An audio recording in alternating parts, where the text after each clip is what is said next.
Kumusta mga kaboxing? This is Boy Kalawang TV. So inilabas na nga po mga idol ang poster na gaganaping 50th anniversary ng makasaysayang Trilla in Manila na gaganapin sa ating mismong bansa dito sa Pilipinas sa lugar ng Maynila.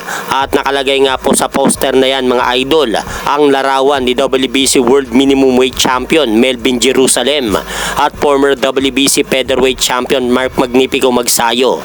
At sa baba naman po mga idol ng poster na yan, makikita po natin ang mga ilang nating pambatong boksingero na mapapalaban sa undercard katulad nila undefeated middleweight prospect Weljon Mindoro at WBO number 1 super bantamweight top world contender Carl James Martin at marami pa pong iba. At kung mapapansin po natin sa baba naman po ng poster na yan, nakalagay nga po sa gitna ang muka ng apo ng boxing icon na si Muhammad Ali na si Nico Ali Walsh. So ganyan po katindi yung magiging undercard ng 50th anniversary ng Trilla in Manila na gaganapin sa darating na October 29 sa Smart Araneta Coliseum. At bukod pa po dyan mga idol sa poster na yan ng 50th anniversary ng Trilla in Manila, na feature nga po ang poster na yan ng Ring Magazine sa kanilang mismong page. At sa ibang balita naman, nag-flex nga po itong kasalukuyang undisputed World Super Bantamweight Champion na Oya the Monster Inoue ng kanyang solidong pangangatawan.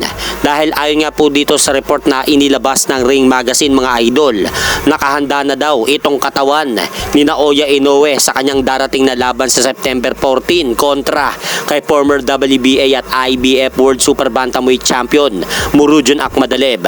At sinabi pa mga idol ni Naoya Inoue na hindi na siya makapag-antay sa kanilang laban ni Murodjon Akhmadaliev. At sa ibang balita naman po mga idol, matapos nga pong lumabas ang kabila-kabilaang larawan ng naganap na sparring session ni Canelo Alvarez at Jaron Boots Ennis sa social media, may panayam na nga po dyan itong head trainer ni Terence Crawford na si Brian Bo McIntyre patungkol sa naganap na sparring na yan ng dalawa. Anya mga idol, sinabi ni Bo Mac na sa nangyari na yan na sparring ni Ennis at Canelo, sa tingin ba daw ni Jaron Ennis na malaki ba daw ba ang maitutulong nito kay Canelo Alvarez dahil sa kinuha siyang kasparing nito upang paghandaan ang kanyang alagang boksingero na si Terence Crawford. Ay nagkakamali po daw itong si Jaron Ennis mga idol, sinabi ni Brian Bo McIntyre, dahil wala daw alam itong si Jaron Ennis tungkol sa ipapakita ni Terence Crawford sa darating na laban nito kontra kay Canelo sa darating na September 13 sa Las Vegas, Nevada. At hanggang dito na lang po muna ang aking update sa mga ganapan sa mundo ng boxing. At syempre mga idol, huwag nyo rin pong kalimutan, pakisuportahan nyo naman po muna ang ating munting channel. Maraming salamat po.